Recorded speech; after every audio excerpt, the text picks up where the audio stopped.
오늘 본문 로마서는 로마 교회를 향한 바울의 편지입니다.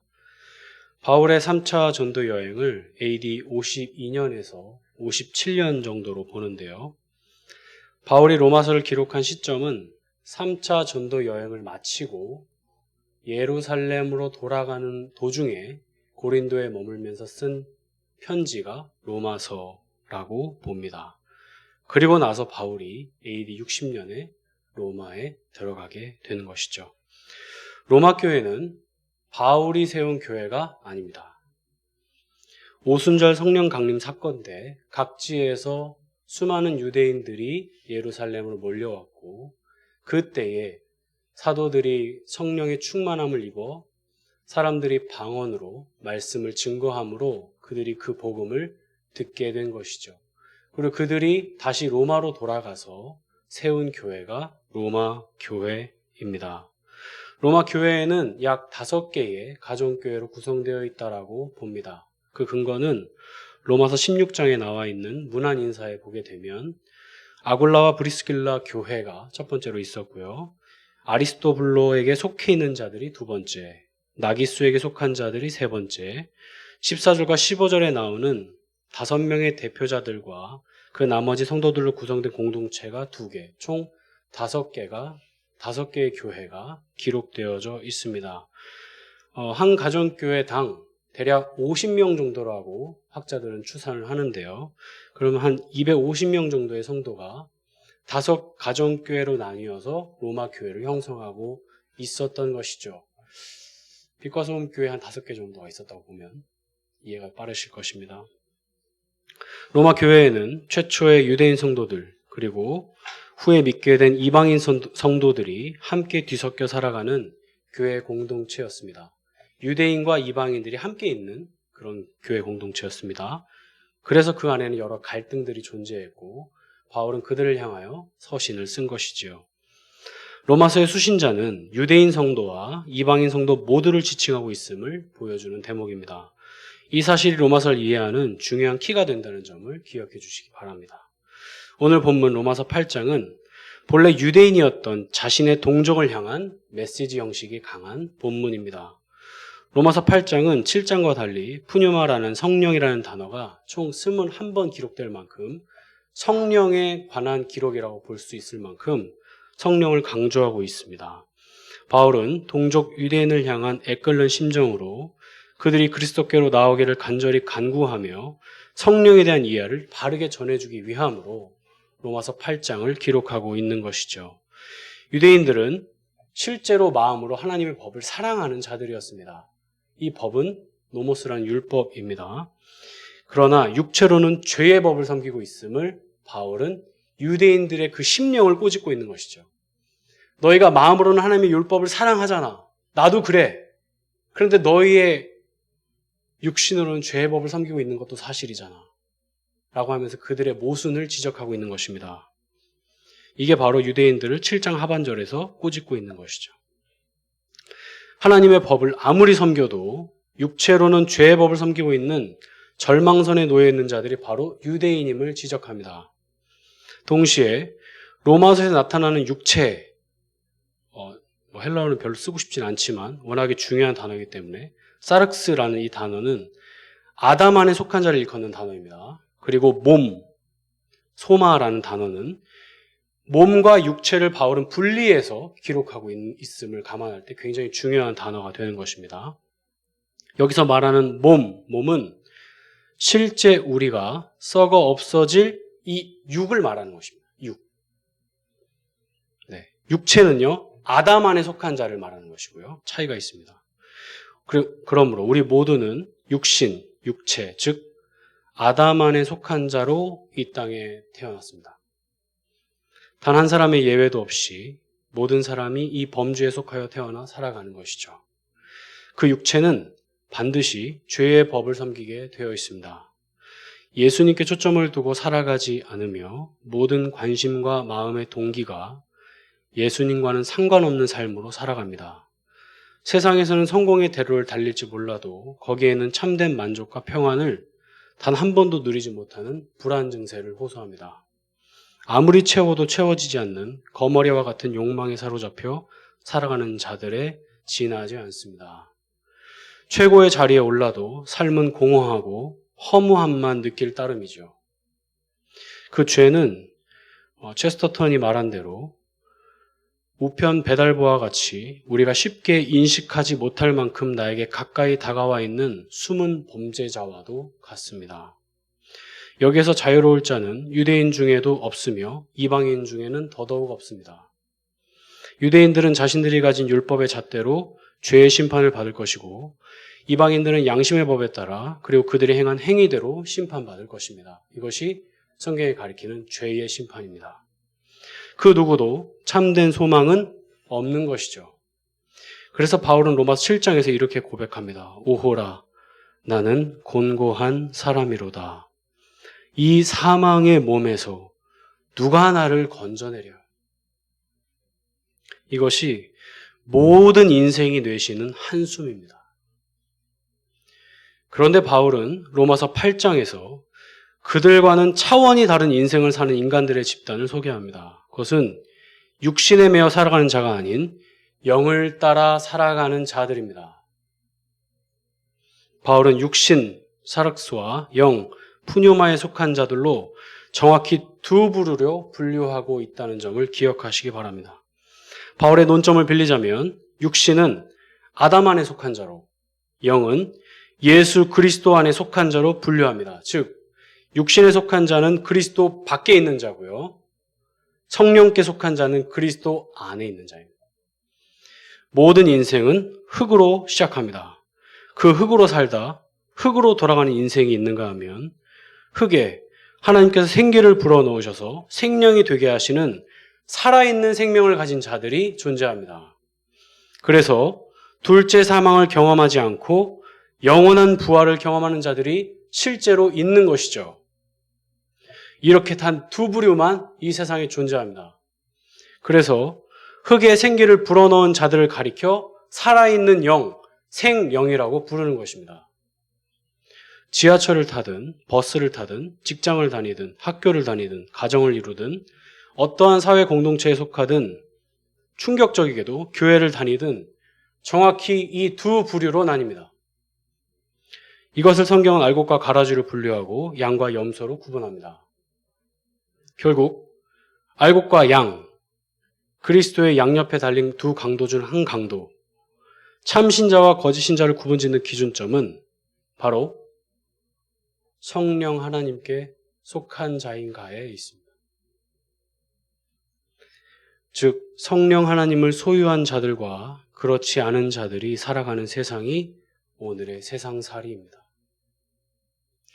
세상의 기준으로는 부의 기준을 자동차의 브랜드, 집의 브랜드, 명품 브랜드, 기업의 시가총액, 교회의 위치와 크기, 성도 수, 그리고 개인은 연봉과 직급으로 사업장의 규모와 가치로 평가받습니다. 그러나 하나님의 기준은 딱 한 가지입니다. 성령 하나님을 소유하였느냐, 하지 못하였느냐 뿐입니다. 그 사람의 됨됨이로 그 사람을 평가하시지 않습니다. 그렇다면 과연 누가 하나님의 완전한 의를 만족시킬 자 있겠습니까? 단 한 사람도 하나님의 평가에 옳다는 말을 들을 자는 아무도 없습니다. 이건 제 말이 아니고요. 성경이 증거하는데요. 로마서 8장 10절 함께 읽어보겠습니다. 시작. 또 그리스도께서 너희 안에 계시면 몸은 죄로 인하여 죽은 것이나 영은 의를 인하여 산 것이니라. 아멘. 영은 의를 인하여 산 것이니라. 만일 그리스도께서 너희 안에 살아 계신다면 너희의 몸은 비록 죽을지라도 영은 의로 말미암아 살 것임을 말씀합니다.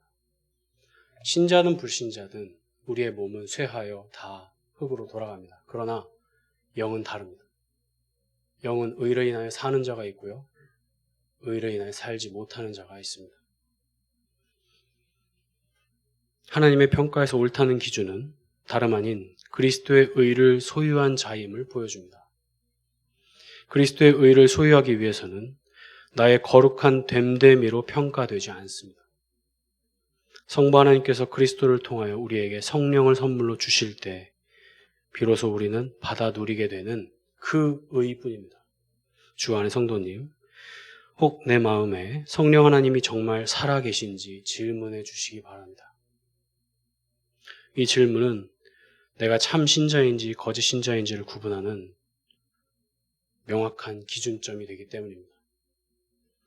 조금 충격적인 말씀을 드려야 할 것 같습니다. 로마서 8장 8절을 제가 읽겠습니다.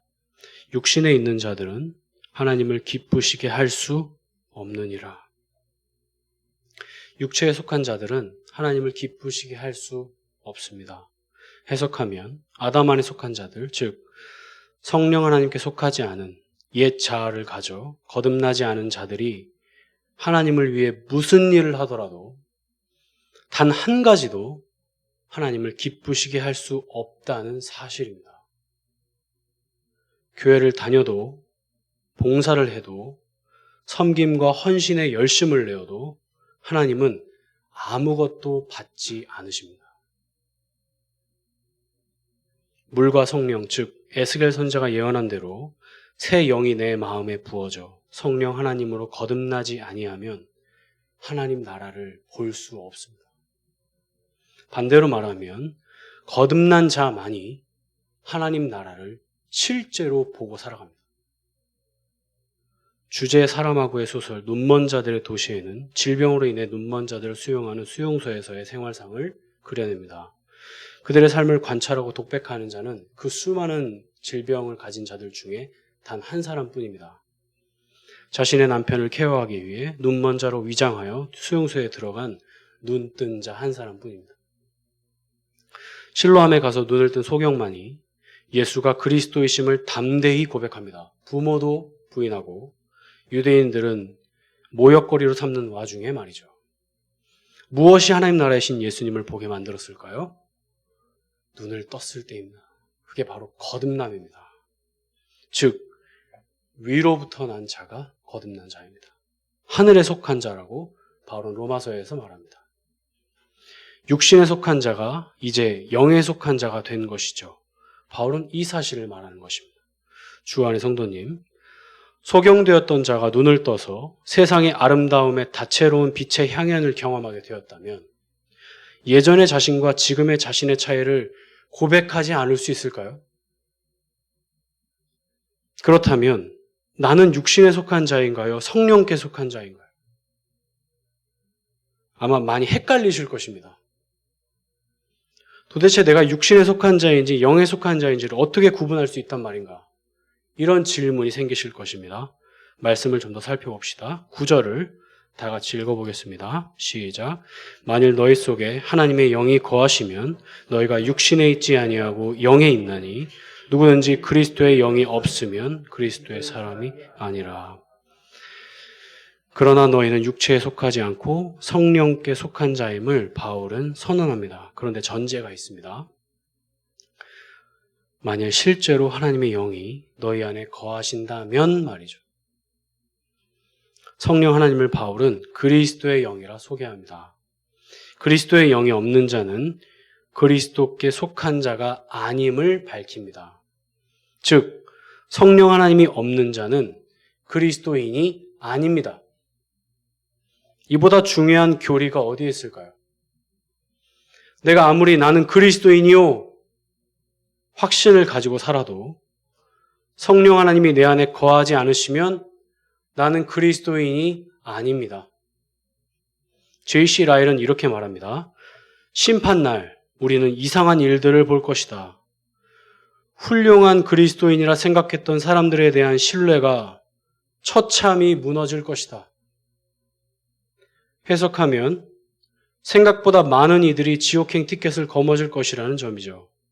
결국 정말 적은 수 소수만이 좁은 길을 지나 영광의 길에 들어가게 될 것을 J.C. 라일은 말합니다.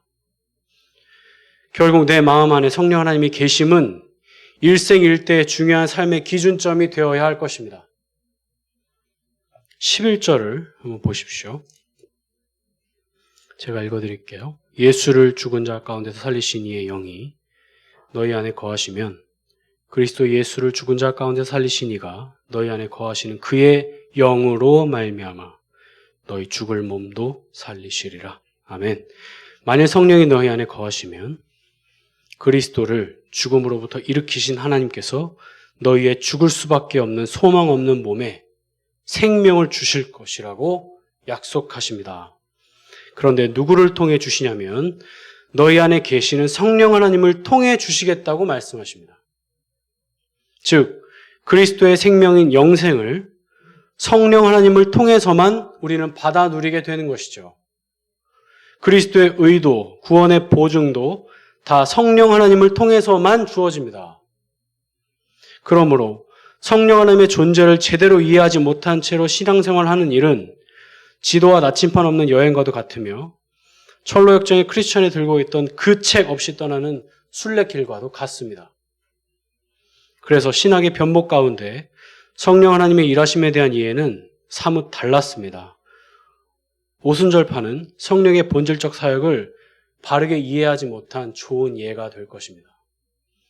고린도전서 2장 9절 10절을 다 같이 찾아보겠습니다.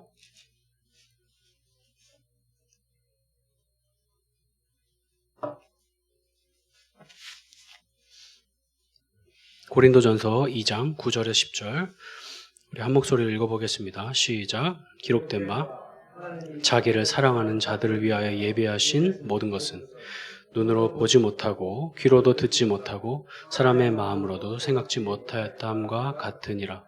오직 하나님이 성령으로 이것을 우리에게 보이셨으니 성령은 모든 것 곧 하나님의 깊은 것이라도 통달하시느니라. 아멘. 예수님과 3년간 공생의 사역을 했던 제자들은 귀신을 쫓아내지 못하는 유약한 능력 없는 자들이었습니다. 예수님께서 로마 군병에 붙잡히실 때 불이 나게 도망가던 자들이 3년간 함께했던 제자들이었습니다. 3번이나 부인하고 예수님과 함께 십자가형을 받을까 두려워 떨었던 자들이 사도들입니다. 그런 그들이 단 한순간에 바뀐 것은 다름 아닌 오순절 성령 강림 사건이었습니다. 예수님은 그들을 향해 성령을 받게 될 것을 예언하셨고 그 성취가 일어났습니다. 그 성령 하나님은 예수님이 하신 일을 밝히 증거하시는 분이십니다. 그래서 베드로와 의시한 모든 사도들이 섰을 때에 제일 먼저 구약 요엘서에 예언된 성령의 사역을 밝히 가르쳐주면서 그리스도를 명확하게 증거한 것이죠. 성령의 사역을 밝히 증거하면서 그리스도를 증거했습니다. 그래서 바울은 성령을 가리켜 그리스도의 영, 진리의 영이라 기록한 것입니다. 요한복음 15장에 보면 내가 아버지께로서 너희에게 보낼 보혜사 곧 아버지께로서 나오시는 진리의 성령이 오실 때에 그가 성령이 나 그리스도를 증거하실 것이요. 즉 성령 하나님이 내 마음 안에 계시면 일어나는 일은 바로 이것입니다. 말씀 안에서 그리스도를 발견케 되며 그를 보게 됩니다. 이것은 그저 연구해서 알게 되는 인간의 지식 체계를 의미하지 않습니다. 그랬다면 아테네에 있는 모든 철학자들은 한결같이 다 그리스도께로 돌아왔어야 하는 것이죠. 단 한 사람도 돌아오지 않았습니다. 좀 더 논증하기 위해 제임스 패커의 말을 빌리고자 합니다. 제임스 패커의 절대 진리라는 책에 이런 대목이 있습니다. 그대로 읽어드리겠습니다. 성경의 책들이 지닌 유일무이한 신적 특질, 즉 그 책이 능력과 권위를 갖고 우리에게 말하게 하는 원천인 신적 특질과 관련해 성령이 우리에게 알게 해주는 역사를 성령의 내적 증언이라고 부른다. 이 내적 증언은 어떤 특정한 경험이나 느낌도 아니고 사적인 계시도 아니다. 그것은 성령이 우리의 죄악된 심령에 빛을 비추셔서 우리가 신적인 실체들, 즉 우리의 구주이고 주요 친구이신 예수 그리스도와 하나님의 말씀인 성경을 있는 그대로 깨닫게 하고 받아들이게 해주는 것을 가리키는 또 다른 이름이다. 이사야나 바울이나 요한과 똑같은 입장이 되어 그들 눈으로 보고 그들 마음으로 느낄 수 있는 능력은 학문적인 훈련을 받았다고 해서 주어지는 것이 아니라 거듭남을 통해 성령으로부터 받는 은사이다. 우리는 각각의 본문 속에서 성경 기자가 원래 의도했거나 그렇게 보이는 의미보다 더 많고 더 깊은 하나님의 의도가 담겨 있음을 알게 된다. 주 안의 성도님, 관찰자는 열심히 그 사건을 관찰하고 연구해서 추리하여 결과물을 내는 자입니다. 그러나 증인은 그 사건을 직접 보고 목격하여 증거하는 자이죠.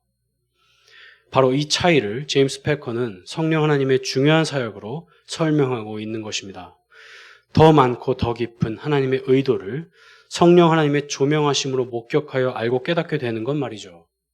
그러므로 참된 신자만이 그 말씀의 현장으로 들어가 그리스도를 목격하고 그리스도를 깊이 만나게 되는 것입니다. 이 은혜가 여러분께 있으신가요? 하나님의 깊은 것을 통달하시는 분은 성령 하나님이십니다. 고린도전서 2장 14절에서 16절을 제가 읽어드리겠습니다. 육에 속한 사람은 하나님의 성령의 일을 받지 아니하나니 저희에게는 미련하게 보이며 또 깨닫지도 못하나니 이런 일은 영적으로라야 분변함이니라. 신령한 자는 모든 것을 판단하나 자기는 아무에게도 판단을 받지 아니하느니라. 누가 주의 마음을 알아서 주를 가르치겠느냐? 그러나 우리가 그리스도의 마음을 가졌느니라. 아멘. 예레미야 시대에서와 같이 참된 말씀의 샘이 말라가는 이 시대입니다. 육에 속한 자는 성령의 일을 받지 않습니다. 미련해 보이고 깨달을 수 없기 때문이죠. 마치 유대인들과 종교 지도자들이 예수님을 대하는 방식과 같습니다. 이러한 일은 영적으로 성령께서 분별하시기 때문입니다. 인간의 지식체계와 논리체계와 수사학으로 분별할 수 있는 게 아니고 설명해낼 수 있는 일이 아닙니다. 승원아. 내 안에 계신 성령께서 분별하시는 거예요. 그걸 어떻게 인간의 말로 설명해내겠습니까? 성령 하나님이 내 마음에 내주하는 자만이 이것을 분별할 수 있습니다. 그래서 신령한 자만이 베레아 교인들처럼 그리스도의 말씀을 철저히 조사하여 모든 것을 판단하고 깨달을 수 있는 특권을 가진 하늘에 속한 자가 되는 것입니다. 왜 그들이 아무에게도 판단을 받지 않을까요? 땅에 속한 자들이 하늘에 속한 자를 어찌 판단하겠습니까? 니고데모에게 예수님 말씀하십니다. 성령으로 거듭나지 아니하면 하나님 나라를 볼 수 없느니라. 니고데모의 답변. 내가 어찌 어미의 모태에 다시 들어갔다가 나올 수 있습니까? 이것이 땅에 속한 자의 말입니다. 땅에 속한 자는 도저히 이해할 수 없는 것이 예수님의 말씀입니다. 로마서 8장 13절 다시 한번 보십시오. 같이 한번 읽어볼까요? 시작. 너희가 육신대로 살면 반드시 죽을 것이로되 영으로서 몸의 행실을 죽이면 살리니. 아멘. 의역해 보겠습니다. 만일 내가 아담 안에 속한 자로 계속 살아간다면,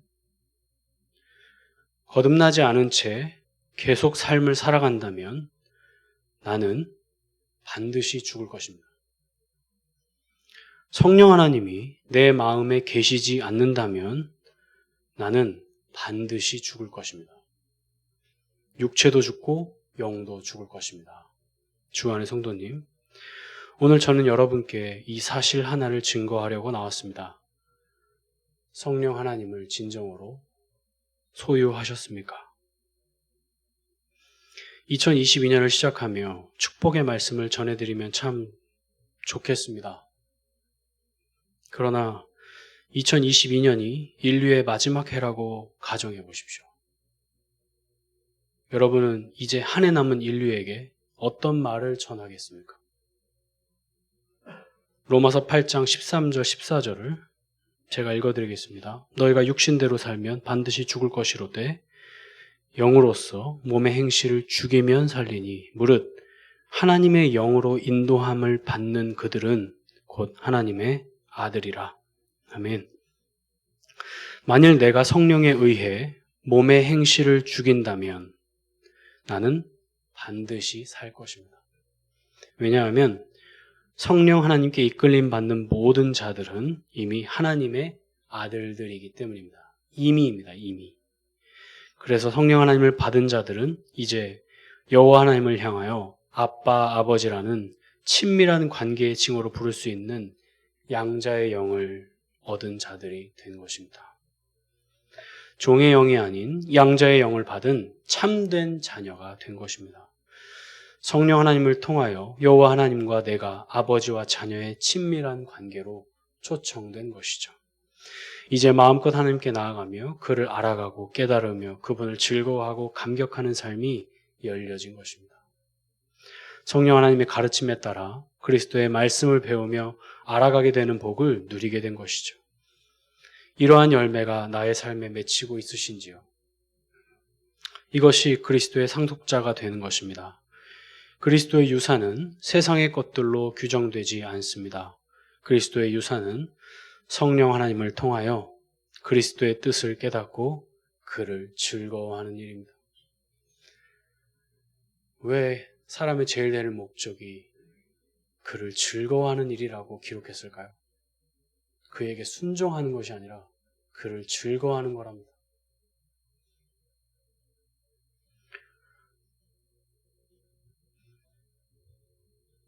그리스도께서 성부 하나님께 받은 말들을 전하신 것처럼 나도 오늘을 살아가며 그리스도의 말씀을 받는 일입니다. 그리스도께서는 성부 하나님께서 가르쳐 주신 것을 전하셨습니다. 이제 오늘을 사는 신자는 성령께서 가르쳐 주시는 그리스도의 말씀을 받아 누리는 자입니다. 그러므로 잘 들어주십시오. 내 삶에 말씀을 통해 그리스도를 만나지 않는다면 성령 하나님이 안 계실 확률이 굉장히 높습니다. 왜냐하면 기독교는 말의 진리이기 때문입니다. 성부 하나님께서도 예수님께 말을 증거하셨고 예수님도 이 땅에 진리의 말을 전하러 친히 오셨고 말씀하셨습니다. 그리고 성령 하나님께서는 그리스도의 말을 우리에게 증거하시는 영이십니다. 그리고 오늘도 하나님께서 선택한 목사들을 통해 그리스도의 말을 증거케 하십니다. 모두 말로 시작하여 말로 끝나는 진리가 개신교입니다. 기독교가 아니고 개신교입니다. 로마 카톨릭은 다릅니다. 교회의 전통이 성경의 우위에 있기 때문이죠. 그래서 실제로 예수님을 누구나 공평하게 볼 수 있는 성경책을 여러분 모두에게 공평하게 손에 쥐어주셨습니다. 참 공평하죠. 돈은 불공평하고 모든 게 다 불공평하지만 성경은 공평합니다. 그런데 누구는 그 말씀 안에서 감춰진 보화이신 그리스도를 발견합니다. 어떤 이는 그 말씀 안에서 성공의 메시지를 발견합니다. 어떤 이는 그 말씀 안에서 도덕적인 삶의 기준을 발견합니다. 어떤 이는 그 말씀 안에서 아무것도 깨닫지 못합니다. 어떤 이는 그 말씀에 대해 아예 아무런 관심조차 없습니다. 참 신자만이 성령 하나님의 조명하심으로 말씀 안에서 그리스도를 발견하고 감격하며 기뻐할 것입니다. 그리고 이 자들만이 여호와 하나님을 아바 아버지라 부를 수 있습니다. 16절을 제가 읽겠습니다. 성령이 친히 우리 영으로 더불어 우리가 하나님의 자녀인 것을 증거하시나니. 아멘. 내가 하나님의 자녀인지 아닌지는 내가 증거하고 확신하는 것이 아닙니다. 성령 하나님께서 친히 우리 영과 더불어 우리가 하나님의 자녀임을 증언하십니다. 성령 하나님 홀로 증거하시는 게 아니고요. 성령 하나님이 내 영과 더불어 증거하십니다. 즉 성령 하나님이 내 구원의 보증을 확신시켜 주시는 분이십니다. 그리고 그 확신은 반드시 내 영을 통하여 확증해 주십니다. 즉 내 영이 성령 하나님의 확증을 경험하게 된다는 것이죠. 그러나 여기에는 매우 큰 어려움이 봉착하게 됩니다. 가라지도 자신을 알곡으로 여기며 살아가기 때문이죠. 눈을 감고 있음에도 눈을 뜨고 있다고 믿고 살아갑니다. 그게 바리새인들이었습니다. 너희가 나를 본다고 하니 너희 죄가 그저 있느니라. 실로암에서 눈을 뜬 소경은 이제 그리스도를 보게 되었죠. 그러나 유대인들은 육체이신 그리스도는 보지만 구원자이신 그리스도를 이해하지 못합니다. 그게 바로 눈먼 자들입니다. 그래서 알곡과 가라지는 쉽게 분별할 수 없습니다. 그러나 성령 하나님께서 신자에게만 허락하시는 확증과 보증은 분명 그리스도의 말씀을 가르쳐 주시고 생각나게 하시는 사역으로 나타난다는 점은 명확합니다. 말씀드렸다시피 하나님께서는 우리에게 주신 이 성경을 통하여서 계시하시고 말씀하십니다. 그럼 성령 하나님은 어떻게 일하실까요? 이상한 곳으로 우리를 말씀하시는 게 아니라 성경 안에서 계신 그리스도를 우리에게 밝히 드러내 보여주시는 것이죠. 근데 내가 여기에 아무런 관심이 없다면 둘 중에 하나입니다. 성령 하나님의 도우심이 없거나 아니면 내가 아직 거듭나지 않았거나. 말씀의 관심도에 따라 나의 신앙의 척도를 삼으셔도 무방할 것입니다. 그래서 신학적으로 말씀과 더불어 역사하시는 영을 성령 하나님이라고 가리킵니다. 말씀 안에서 그리스도를 만나는 일을 최고의 가치로 여기고 살아가는 자들이 참된 신자입니다. 제가 참 좋아하는 한 분이 계신데요. 그분에게 제가 좀 어리석은 질문을 한번 했습니다. 당신은 말씀 안에서 예수님을 만나는 것이 왜 감격스러우신가요? 그랬더니 그분이 1초의 망설임도 없이 활짝 웃으시면서 이렇게 대답해 주셨습니다. 말씀 안에 살아계신 예수님을 봐서 너무 감격스러워요. 저는 이 분의 말씀이 큰 울림으로 다가왔습니다. 말씀 안에 계신 그리스도를 실제로 만나니까 너무 감격스럽다는 거예요. 우리는 무엇에 감격스러운가요? 나는 이 성경을 대하며 그리스도를 만나는 것이 정말 감격스러운지 다시 질문해 보게 되었습니다. 말씀을 정리하고자 합니다. 아담 안에 속한 자, 육체에 속한 자, 거듭나지 않은 자는 그 어떠한 경우에도 하나님을 기쁘시게 할 수 없는 소망 없는 자입니다. 살아있으나 실상은 죽은 자입니다. 오직 성령 하나님이 내 마음에 거하시는 자만이 그리스도께 속한 자이며 하나님께서 생명을 부여하시는 자입니다. 육체에 속한 자는 반드시 죽게 될 것입니다. 오직 성령을 소유한 자만이 영원히 살 것입니다. 성령 하나님께 이끌려 살아가는 삶을 경험하는 자만이 천국 백성입니다. 개인의 체험 신앙과는 분명 다릅니다. 다양한 은사로 자신의 신앙의 기준점을 삼는 우를 범하지 마십시오. 내 마음에 성령 하나님이 계신지를 면밀히 관찰하십시오. 성령 하나님은 여러분을 이상한 곳으로 인도하지 않으십니다. 성령 하나님께서는 여러분을 생명의 말씀으로, 그리스도의 말씀으로 인도하십니다. 반드시 말이죠. 이것을 경험하시기 바랍니다. 말씀을 많이 알고 적게 알고는 그거의 기준점이 되지 않습니다. 말씀을 많이 읽고 적게 읽고도 중요한 기준점이 될 수 없습니다. 성령 하나님의 도우심을 힘입어 성령의 조명하심으로 그리스도의 말씀을 경험하고 있느냐가 훨씬 더 중요할 것입니다. 나 스스로 확신하는 것으로 여러분의 신앙의 지표를 삼지 마십시오. 그 지표는 언제든 뒤바뀔 것이기 때문입니다. 죽음의 문턱에서 여러분의 신앙을 무엇으로 확증하시겠습니까? 성령 하나님께서 내 마음에서 증거하시는 강력한 확신을 이 말씀 안에서 가지십시오. 여호와 하나님을 아버지라 부르는 친밀한 관계를 경험하십시오. 이제 우리는 무서워하는 종의 영을 가진 자가 아니라 하나님의 자녀가 된 양자의 영을 가진, 생명을 가진 하나님의 자녀들이지 않습니까? 그 자녀는 이 말씀을 정말 사랑하게 되어 있습니다. 이게 진짜의 신자의 열매입니다. 신자이신 여러분, 여러분에게만 전하고 싶은 메시지가 있습니다.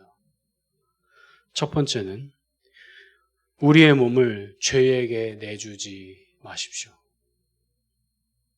몸의 행실을 죽이는 일은 바울은 현재형으로 기록합니다. 아쉽게도. 과거형이었다면 한 번 죽이면 그만일 텐데 현재형이라 매일매일 계속적으로 죽여야 되는 거예요. 내 이 육의 상태를요. 이 옛 본성을요. 하루에도 끊임없이 꿈틀대는 이 옛 본성을요. 매일 옛 본성을 따라 살고자 하는 나의 욕망을 죽이는 일이 수반되어야 할 것입니다. 음란과 부정과 사욕, 정욕, 욕망, 갈망, 동경, 탐심, 이 모든 것이 다 우리에게 주어지는, 우리가 죽여야 할 죄의 모습입니다. 이 욕망을 죽이는 일이 쉽지 않습니다. 그러나 죽이는 일이 신자의 열매입니다. 신자에게 주어진 자유는 방종이 아닙니다. 아쉽게도요. 방종이었으면 마음대로 사십시오라고 말하면 될 텐데 신자에게 주어진 자유는 순종하는 자유예요.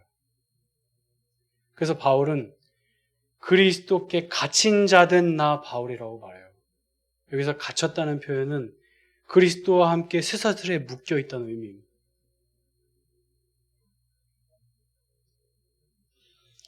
이것은 여러분의 다짐과 결심으로 되지 않습니다. 잘 알고 계시죠? 저도 정말 안 됩니다. 근데 그 답을 성경은 주는데요. 성령으로서, 성령에 의존하여 살아갈 때만 영으로서 몸의 행실을 죽이면, 성령으로서 내 몸의 행실을 죽이면 산다는 것입니다. 두 번째는 우리의 삶에는 고난이 서려 있을 것입니다. 아쉽게도요. 그것을 이상히 여기지 마십시오.